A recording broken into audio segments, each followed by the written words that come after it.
अस्सलामुअलैकुम। Play group हमारा Thursday का काम है 6 तरीका। इंग्लिश रीडिंग में हमने पढ़नी है। इंग्लिश रीडिंग में हमने पढ़ना है डी को साउंड से पढ़ेंगे, डी डा डक, डी डा ड्रेस।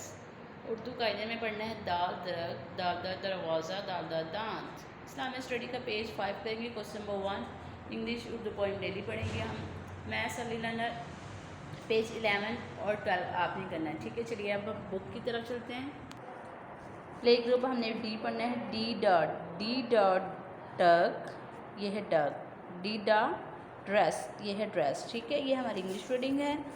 नेक्स्ट हमने बुक पढ़नी है उर्दू कायदा। उर्दू कायदा में हमने आज पढ़ना है दाल दा दांत, दाल दा दरवाज़ा, दाल दा दरख्त। नेक्स्ट हमारा इस्लामिक स्टडी का है।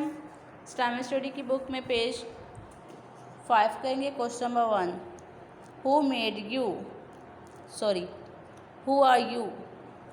आंसर है आई एम अ मुस्लिम, ठीक है। मैथ्स अर्ली लर्नर है। मैथ्स अर्ली लर्नर में पेज हमने 11 और 12 करना है, ठीक है। सॉरी मिस्टेक से आपने 11 और 12 और 13 करना है, ठीक है। 2 की प्रैक्टिस करनी है। 2 ये लिखा हुआ 2, ठीक है। आपने इसमें ऑल में कलर करना है और इधर 2 की प्रैक्टिस करनी है, ठीक है। ये हमारा थर्सडे का काम है।